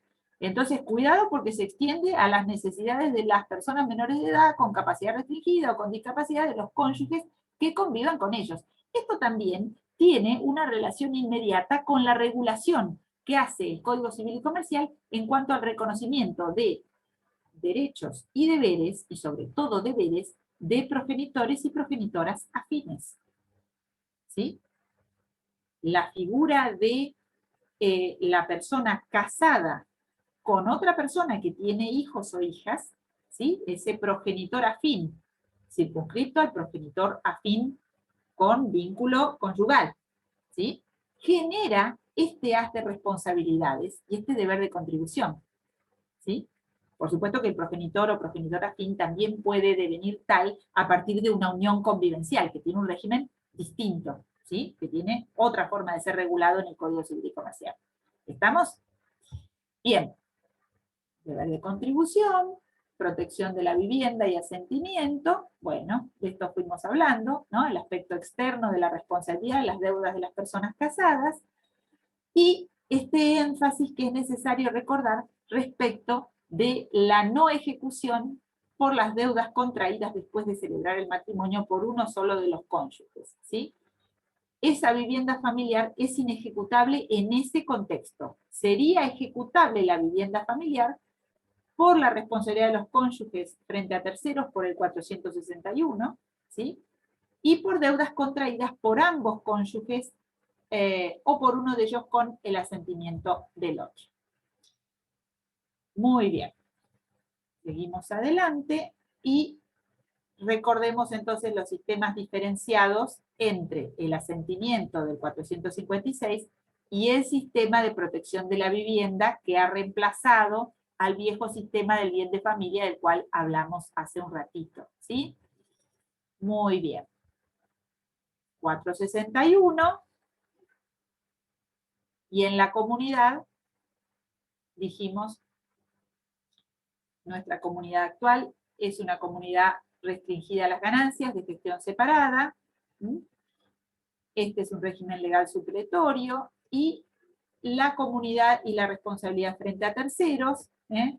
Sumamos al 467 el 461 del núcleo duro, ¿sí? De ese PMO del que hablábamos hoy. En la gestión separada de la cual estuvimos hablando, volvemos a reafirmar que implica que cada cónyuge administra y dispone de sus bienes propios y de los bienes gananciales, salvo el asentimiento que requiere para disponer en el caso de los derechos sobre la vivienda y su ajuar. Y también tenemos que tener presente que cada cónyuge administra y dispone de los bienes gananciales con la limitación del artículo 470, porque estamos ahora en el régimen de comunidad. Y en el régimen de comunidad hace falta asentimiento, de acuerdo a las normas, decíamos, del 470, para disponer en realidad la ley habla con mayor claridad de enajenar o gravar los bienes registrables, las acciones nominales, siempre que estemos pensando en bienes gananciales, ¿sí? O en el otorgamiento de actos respecto de participaciones sociales. Este asentimiento, el 470, también es un asentimiento que deberá brindar el cónyuge no titular de esos derechos y que puede ser suplido judicialmente por la anuencia del juez en caso de ser un acto que respeta el interés familiar, ¿verdad?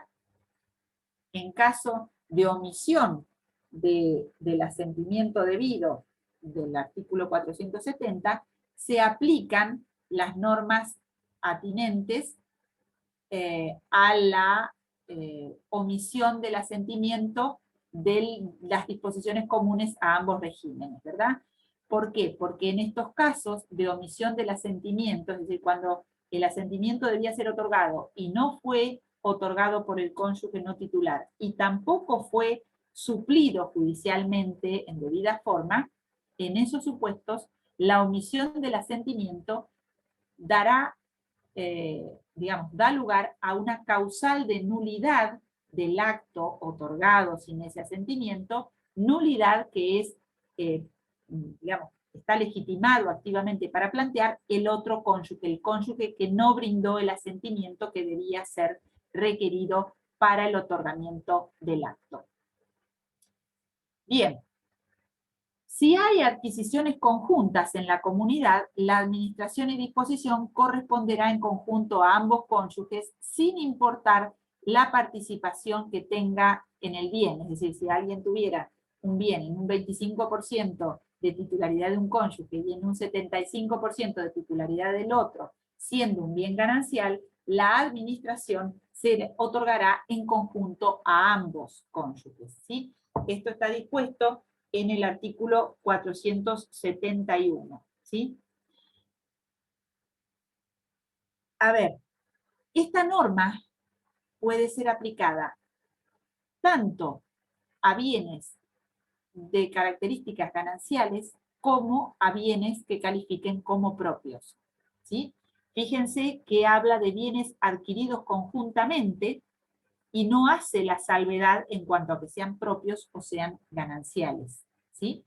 A ver en esto, y para ver cómo estamos comprendiendo el sistema de la ganancialidad. ¿Cuál sería?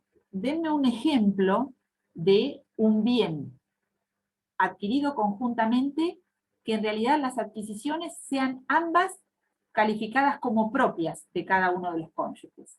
A ver, si podemos pensar en un ejemplo. Un bien adquirido conjuntamente por los cónyuges, que obviamente están en el régimen de comunidad, pero que ese bien, esa parte del bien de cada uno de ellos es propia. ¿Cómo podría ser?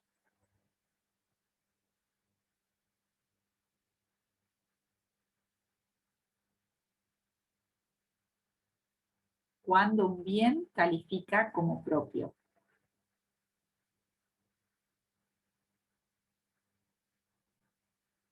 ¿Se comprende la pregunta?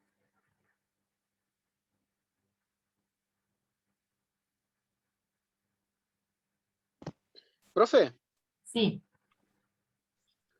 usted dice un bien sobre el que se tiene el dominio, o sea, la titularidad, la pero tiene- que, o sea, que tiene una proporción igual entre los cónyuges, donde cada uno tiene la titularidad de tienen, esa proporción.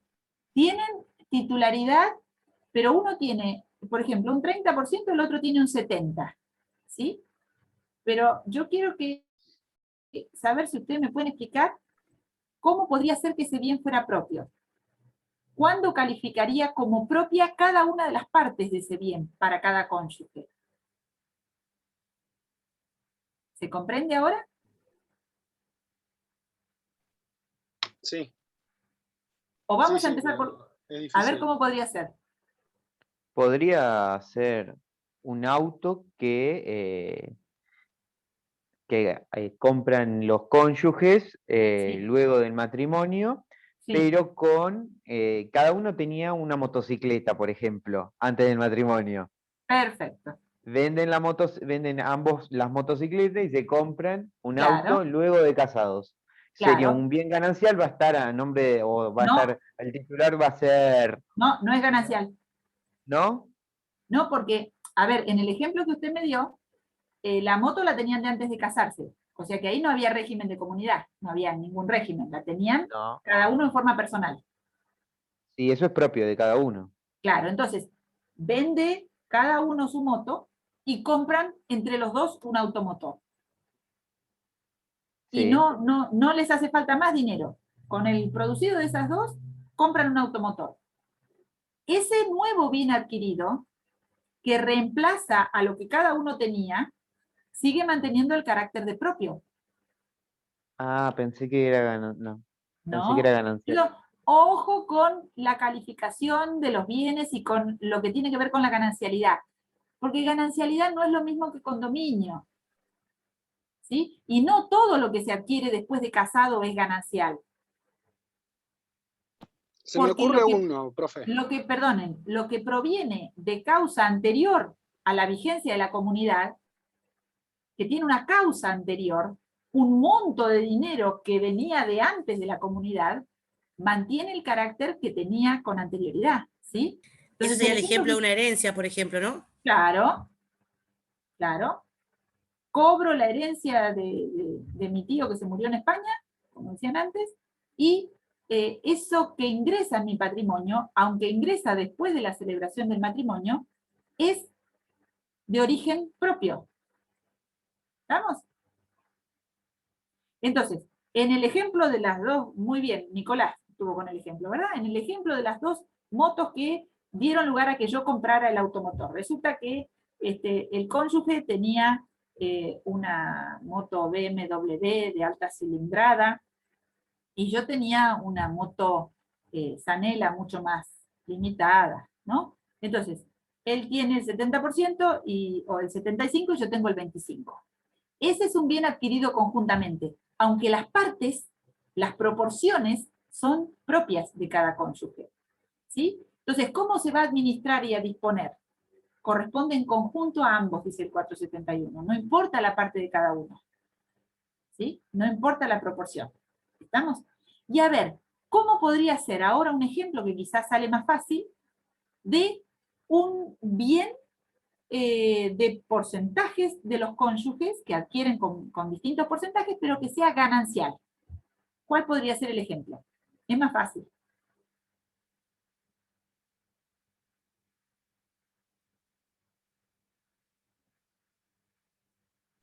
A mí se me ocurre uno. A ver. Es el caso este en que los cónyuges hacen aporte, por ejemplo, reúnen los ahorros durante 10 años, compran una casa, creo que lo dio la doctora Ferrari, y lo estoy trayendo para ver si es el correcto. Juntan sus ahorros y compran una casa, pero no les alcanza, entonces uno de los cónyuges trae, para terminar de comprar la casa, aportes que son propios, por ejemplo, de una herencia, y lo anotan marginalmente o por un acta notarial que realiza aportes que son personales para terminar de comprar esa casa. Entonces cuando sea o cuando se divorcien o cuando opten por un régimen diferente al de comunidad, van a estar en diferente proporción. O sea, se va a dividir, pero en diferente proporción porque tiene aportes que son personales, uno de los cónyuges. Sí, sí. Bien, podría ser el supuesto, podría ser el supuesto. Ahora, cuidado porque ahí tenemos justo el ejemplo, como lo diste, puede llevar alguna confusión. Yo planteaba ganancial las dos proporciones, ¿no? Vos mencionaste la posibilidad de un aporte propio. Si pensamos, por ejemplo, en los ahorros que uno y otro generan a partir de su trabajo, ¿sí? La persona casada y los ingresos que tiene por su trabajo, por su profesión, por su relación de dependencia, es ganancial lo que genera en la vigencia de la comunidad, por supuesto, ¿verdad? Entonces, si yo hago ahorro de mis ingresos y el cónyuge o la cónyuge que yo tengo también hace ahorro de sus ingresos, y después juntamos los ahorros, aunque sean de distintas proporciones, son gananciales. Y lo que compro también es ganancial. Y acá lo que marca el artículo nuevamente es que la gestión y la administración de ese bien, no importan las cantidades o los porcentajes que se tengan, se ejercen de común acuerdo. ¿Sí? En conjunto a ambos corresponden. ¿Estamos? ¿Sí? ¿Se comprendió entonces cómo funciona esto? Bien. Claro, sí. Pero, por ejemplo, a la hora de terminar con el régimen de comunidad, ya sea por opción de ya sea porque los cónyuges lo decidieron así o porque se divorciaron. Sí. ¿No hay una distinta proporción en cuanto a los aportes personales que realizó una de las partes? Ahí hay que ver si las calificaciones dan, a ver, si hubo bienes propios invertidos en gastos gananciales, entonces queda una recompensa, que eso también lo mencionamos en la clase de ayer, en favor del bien que hizo el aporte, perdón, en favor del cónyuge que hizo el aporte de bienes propios. ¿Sí? ¿Se comprende? Sí, recompensa, siempre me lo olvido. Claro. Perdón, Pero es en el distinto caso de, por ejemplo, si se ganan la lotería, por así decirlo, el azar. ¿es un bien ganancial también? El azar es ganancial, sí. Salvo la recompensa que se deba por lo invertido para comprar el billete. ¿Sí? Por eso, ustedes tienen que tener muy en cuenta las enunciaciones que son largas, pero son claras, y también trajeron toda la jurisprudencia, en los casos en que antes no estaba dicho desde el código, el contenido de los artículos 464, que determina los bienes propios, y el 465, teniendo como esencia en la grabado a fuego que, en general, lo que ingresa temporalmente en vigencia de la comunidad por esfuerzo es ganancial. Lo que ingresa en el patrimonio por una causa anterior a la vigencia de la comunidad o por herencia, legado o donación, es decir, sin esfuerzo, es propio. Y todo aquello que no se logra calificar como propio es ganancial. Después entramos en las enunciaciones y en los criterios. El fruto del bien ganancial es ganancial. El fruto del bien propio también es ganancial si es un fruto devengado en la vigencia de la comunidad. Y todo el desarrollo del 464 y 465. ¿Sí? El azar hace ingresar bienes gananciales. ¿Sí? ¿Estamos? Bueno, calificación.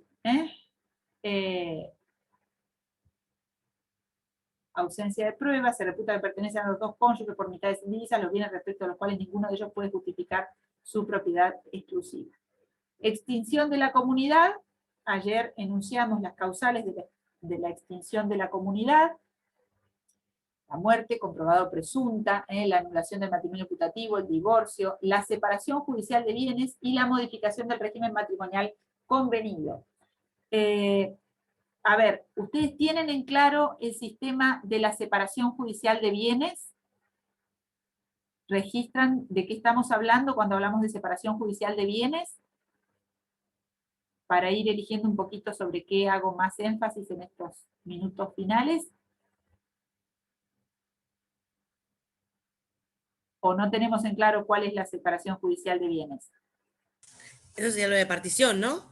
No, cuidado. Bueno, hay que explicarlo entonces. Me fui para el lado de la herencia. Está muy bien.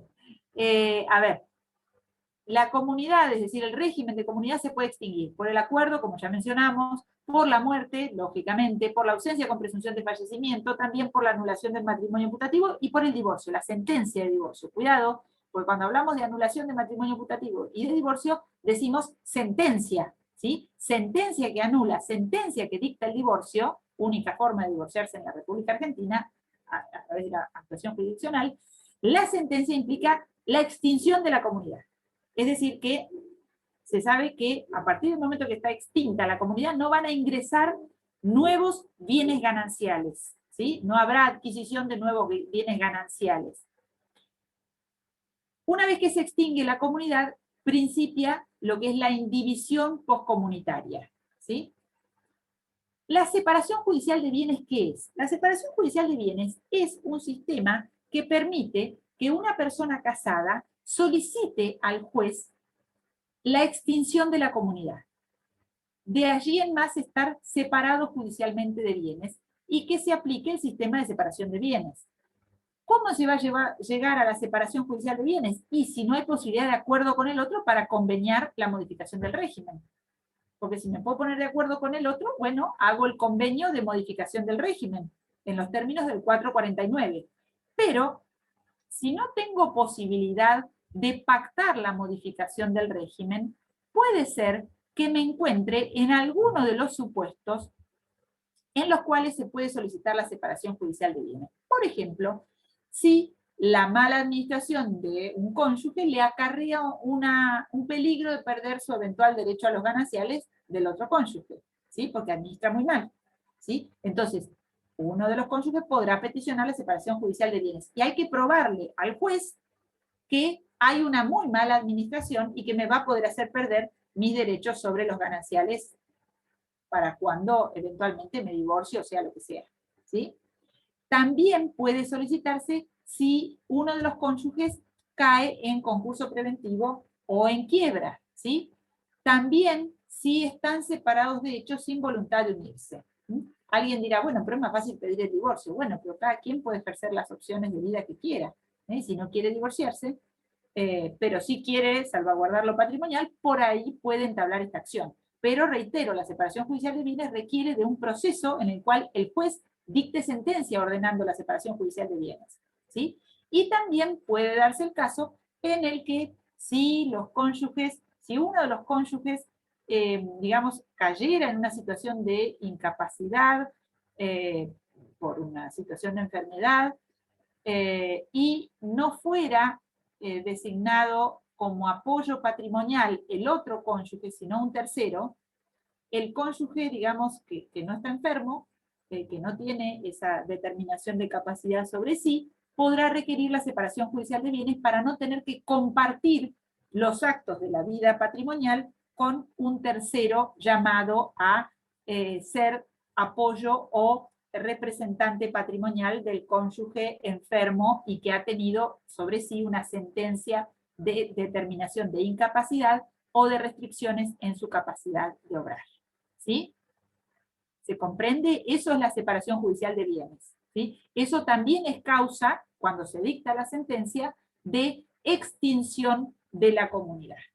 También es causa de extinción de la comunidad, ¿sí? Después de la extinción de la comunidad, de acuerdo al momento en el cual se produce, si se trata de anulación de matrimonio o divorcio vincular, o separación judicial de bienes, el efecto de la sentencia es retroactivo al día de notificación de la demanda o a la petición conjunta, y si se tratara del caso del divorcio vincular, el divorcio como causal más común de extinción del régimen de comunidad, si ha habido separación de hecho previa al divorcio, el efecto de la sentencia puede retrotraer justamente al día en que se produce la separación de hecho. Separación de hecho significa simplemente el hecho de que las personas ya no cohabiten más como cónyuges entre sí, ¿sí? Eso es separación de hecho. A partir de ese momento podrá retrotraer en sus efectos la sentencia. Entonces, el divorcio regirá a partir del momento en que se dicta, con efecto retroactivo en lo patrimonial al momento de la separación de hecho, ¿sí? Este efecto retroactivo al momento de la separación de hecho plantea que los gananciales, los bienes adquiridos después de ese momento de la separación de hecho, ya no quedan incluidos en la comunidad. ¿Se comprende? Este es el efecto retroactivo extintivo de la comunidad a partir de la sentencia de divorcio, que reconozca la falta de cohabitación o la falta de comunidad de vida, la separación de hecho, como efecto atinente específicamente a los efectos patrimoniales, ¿sí? A no generar más ganancialidad, ¿sí? Dijimos también ayer que en el periodo de la indivisión y de la liquidación de los bienes, en la liquidación de la comunidad, más allá de las normas específicas que se regulan hoy día para la indivisión poscomunitaria, se regula el tema de las recompensas, justamente, las que mencionábamos hoy, en la parte de la liquidación. Esto implica analizar si ha habido aportes de bienes propios en favor de los bienes gananciales, aportes de bienes propios para sufragar deudas gananciales, o por el contrario, aportes gananciales para mejorar bienes propios o para sufragar deudas personales de los cónyuges, deudas propias de los cónyuges, ¿sí? Extinguida la comunidad, se procede a su liquidación y a tal fin se establece la cuenta de recompensa que la comunidad pueda deber a cada cónyuge y la que cada uno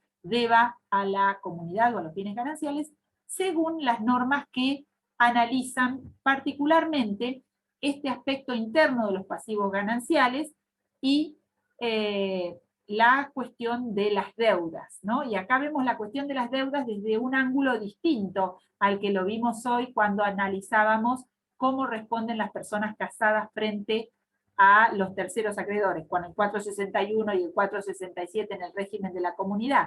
¿Por qué? Porque acá analizamos la cuestión de la contribución y vamos a ver en la liquidación cómo se organizan las recompensas en función de analizar si hubo deudas propias que se abonaron con fondos gananciales o si hubo deudas gananciales que se abonaron con fondos propios, ¿sí? Y allí se generan los derechos de recompensa. Tenemos que tener en claro que son carga de la comunidad las situaciones planteadas y reconocidas en el 489 del Código Civil y Comercial. Las obligaciones que se contraen en vigencia de la comunidad, que no están comprendidas en el 490, son, en términos generales, obligaciones a cargo de la comunidad. El sostenimiento del hogar, de los hijos comunes y de los que cada uno tenga y los alimentos que está obligado a dar en general, es decir, el 455 como contribución de la familia nuclear, o el 537 como obligación alimentaria que incluye también a los parientes, genera cargas de la comunidad. Para repasar las obligaciones alimentarias, tenemos los parientes se deben alimentos en los órdenes de ascendientes y descendientes, y también hermanos bilaterales y unilaterales. En cualquiera de estos supuestos, los alimentos se deben en relación a quién está en mejor condición de prestarlos. Pero esos son las obligaciones alimentarias que generan esto que decíamos recién, estas cargas de la comunidad, ¿sí? Es decir, que si este tipo de obligaciones se satisfacen con fondos pertenecientes en forma propia a cada cónyuge, esto genera una obligación de recompensa al momento de la liquidación en favor de la ganancialidad, ¿sí? Perdón, en favor en este caso del cónyuge que aportó los fondos propios para satisfacer estas obligaciones, ¿sí?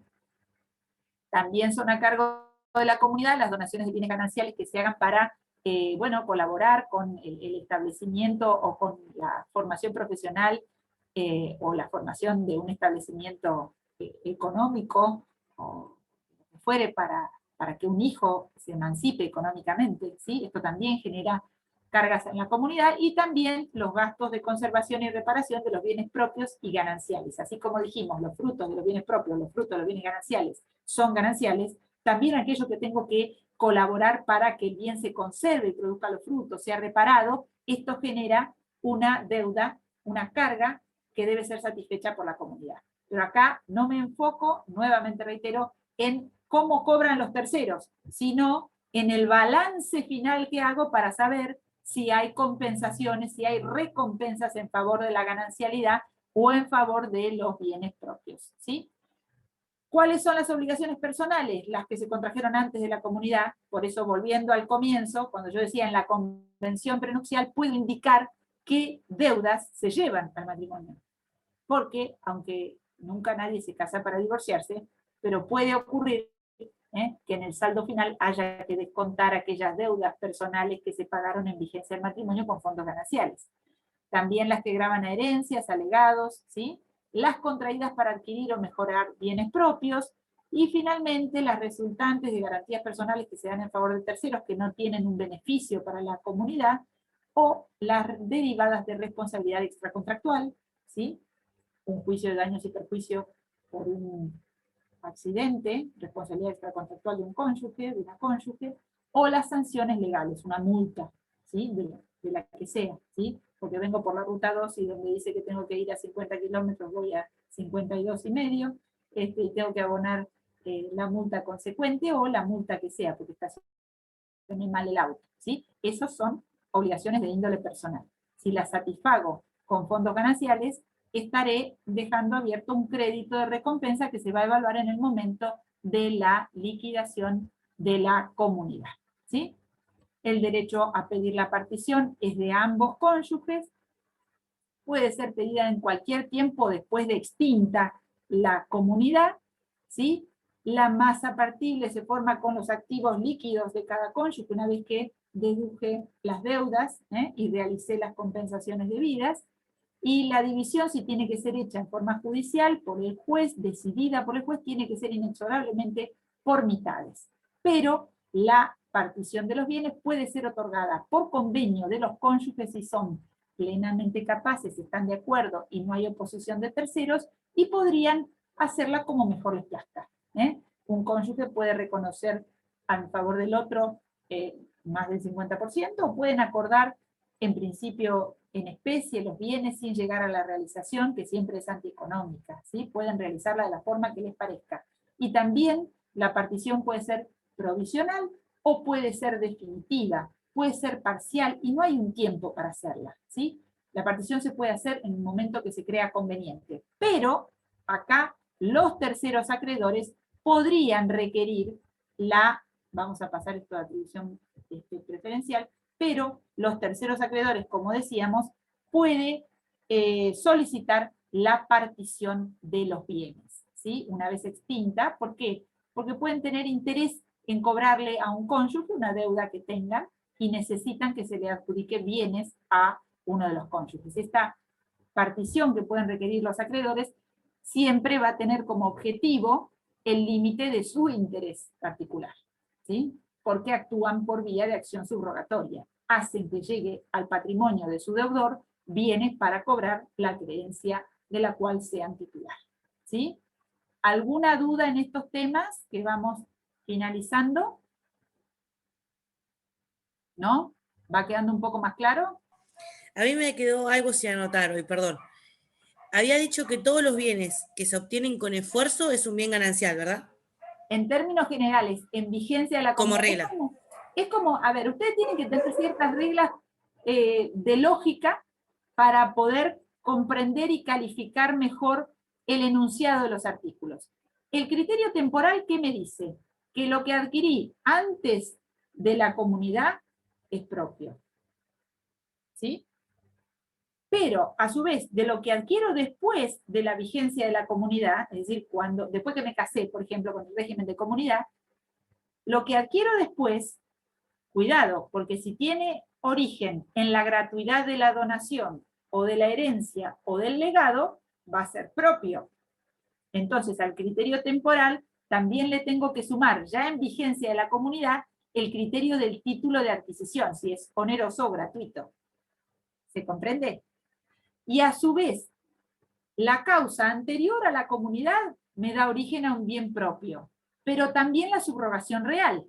Entonces, si tengo un bien propio, que era el criterio aplicable al ejemplo de los autos que dieron hoy, las 2 motos y el auto, el criterio de subrogación real me implica que cuando yo enajeno un bien y con su producido adquiero un nuevo bien, ese bien deberá ser calificado como el dinero que utilicé para su adquisición. Por eso, si vendí un bien propio y ese dinero se reinvierte en un nuevo bien, ese bien califica como propio.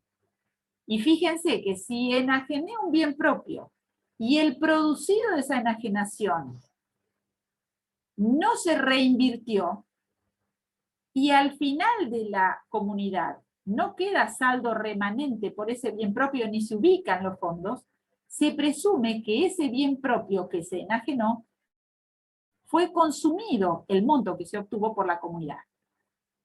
¿Sí? Se lo comió la vida, digamos, ¿no es cierto? Se consumió en la vida. Y esto implica la generación de un derecho de recompensa en favor de el cónyuge que enajenó ese bien propio y no obtuvo reinversión, porque se destinó a satisfacer deudas gananciales, deudas de la vida en común. ¿Sí? ¿Quedó un poco más claro? Perfecto. Ahora, el tema sería cómo probar ese derecho de recompensa, Claro. ¿no? Cuando... Claro. y aparte, ¿quién lo pediría cuando obedece a gastos que son ordinarios de la vida cotidiana? O sea, Claro. Y es bueno, a como ver, decirle, si vendí mi yo, moto para darte de comer y...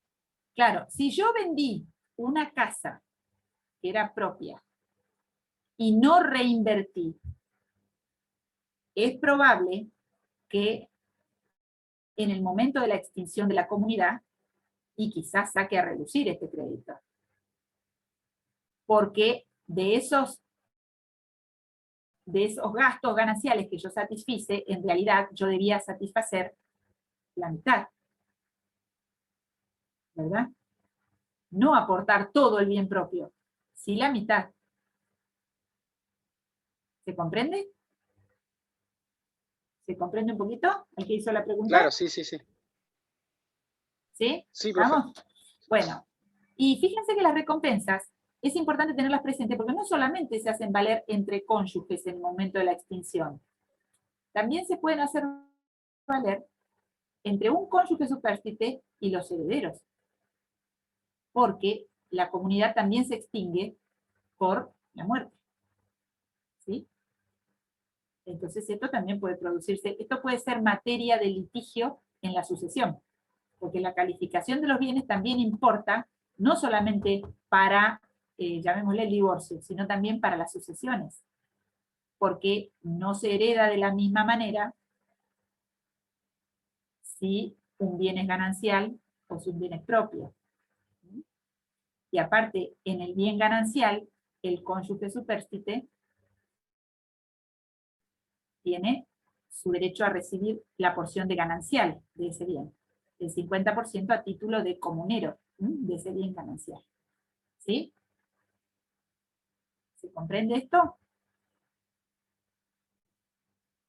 Bien, y finalmente el régimen de separación de bienes, en el cual no hay bienes comunes, no hay bienes gananciales, salvo que los cónyuges opten por comprar en condominio, ¿sí? Y entonces se pongan de acuerdo para comprar condominio, pero tienen eso, condominio, ¿sí? La gestión es separada, totalmente separada, salvo la previsión del 456 sobre la vivienda familiar. Y le resultan aplicables todas las normas de las disposiciones comunes a ambos regímenes, ¿sí? Entonces, la responsabilidad es separada, salvo la previsión del 461.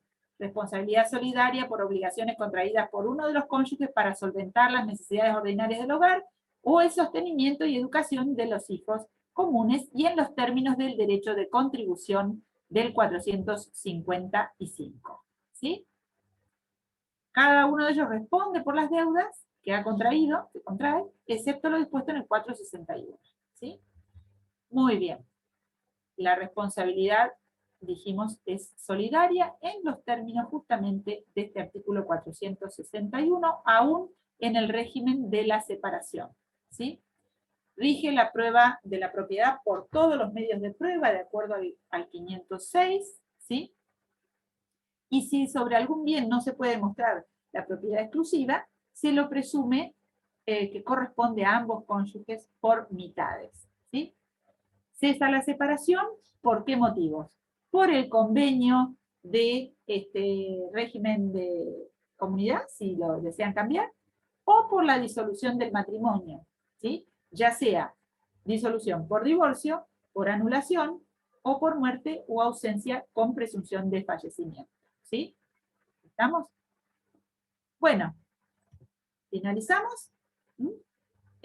A disposición para las consultas que tengan que hacer, y como les comenté en el día de ayer a la noche, yo les digo, si quieren sumarse, hay 2 clases que yo voy a dar por la mañana, los sábados, antes del parcial, en la comisión de la mañana, que es la comisión de plan nuevo. Si en algún momento quieren sumarse, podemos después pasarles el link. Ya les digo qué días son las clases, pero si mal no recuerdo es 17 de abril y 24 de abril. A ver, déjenme un segundo que reviso el cronograma de la comisión de la mañana.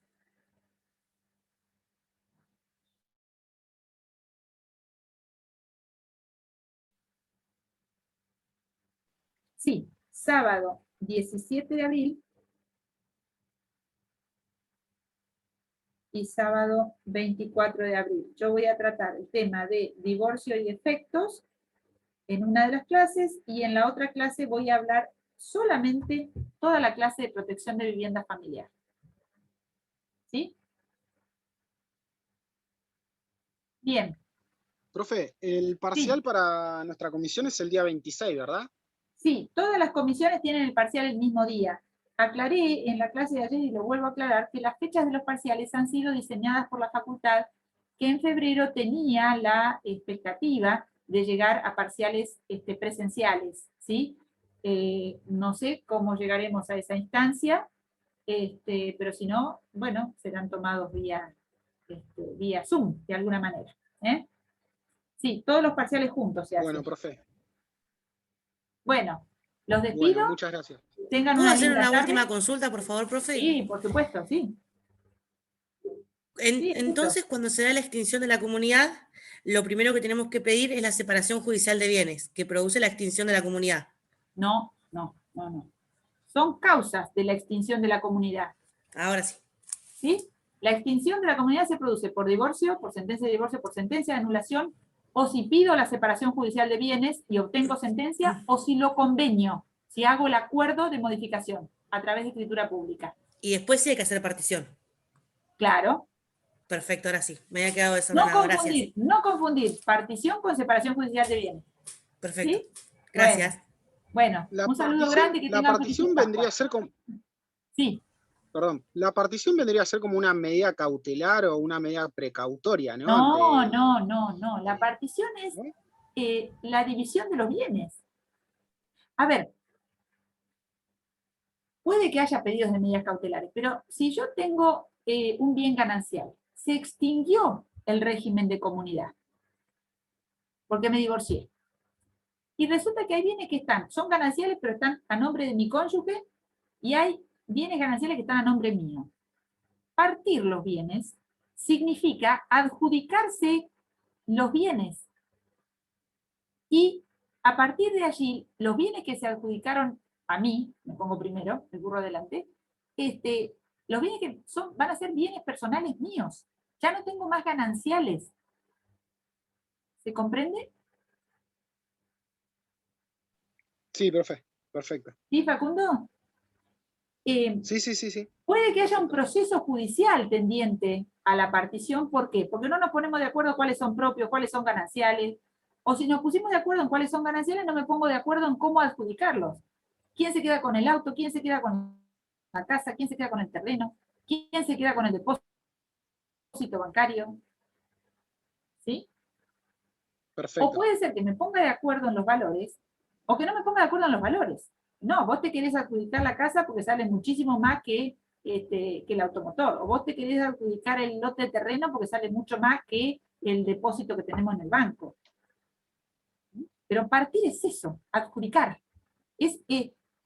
A ver, el régimen de comunidad, en el régimen de comunidad, la comunidad en sí aparece cuando se extingue el régimen, porque ahí tengo los bienes que forman la masa común partible, los bienes gananciales que voy a tener que partir. Que yo no los tenía en condominio, los tenía como gananciales. Pueden ser de uno o del otro cónyuge, o de ambos en condominio. Pero para que un bien sea ganancial, tiene que haber sido adquirido, por ejemplo, con los fondos producto del trabajo en la vigencia de la comunidad, aunque sean de titularidad de él o de ella. ¿Sí? Y cuando se termina el régimen, lo que tiene que llegar finalmente es la adjudicación a uno o al otro. Si el régimen se extingue por sucesión, por muerte, entonces la división se hará entre el cónyuge supérstite y los herederos. ¿Sí? ¿Se comprendió un poco más? Sí, y entonces puede ser total, parcial, judicial, Claro. extrajudicial, y está el supuesto de que puede ser pedida por los acreedores. También, exacto. Perfecto. Y también puede ser privada en escritura pública, puede ser judicial por sentencia que define cómo se adjudican los bienes, y puede ser mixta, que empieza siendo privada en un convenio con asesoramiento letrado y se presenta al juez para la homologación. ¿Sí? ¿Quedó un poco más claro? Eso estaría todo en la parte de sucesiones, profe, ¿no? No, todo en la parte de sucesiones no. Hay partes que están reguladas en la materia de sucesiones y rigen las normas aplicables en sucesiones. Pero fíjense ustedes que en lo que estuvimos hablando al final, miren, por eso este Power después se los paso ahora al chat, que ayer me enseñó una de las chicas a pasarlo por chat, que está buenísimo. Pero aparte, fíjense que estas normas, el derecho a pedir la partición, cómo se compone la masa partible, la división, esto está todo en partición de la comunidad. ¿Sí? Artículo 496 y siguientes. Partición de la comunidad, 496 y siguientes, atribución preferencial, liquidación, todo esto está en la partición de la comunidad en sí. Y a su vez le son aplicables algunas normas del derecho sucesorio. ¿Sí? ¿Estamos? A ver si lo puedo pasar a... Perfecto, profe.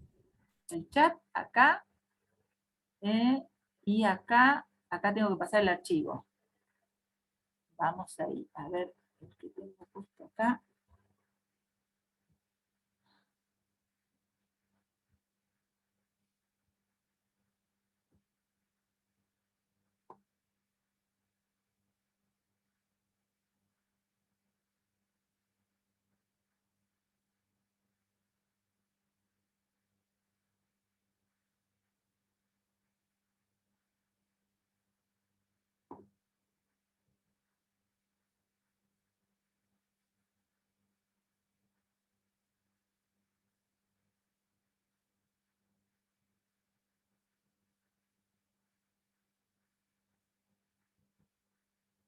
Ahí está.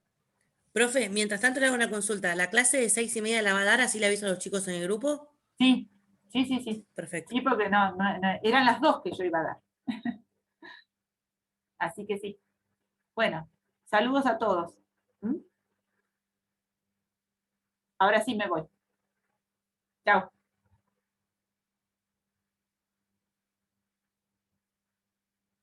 Gracias, profe. Por favor, Buenas a tardes. ustedes. Chao, chao. Chao, profe, hasta luego, gracias. Chao, chao, por favor.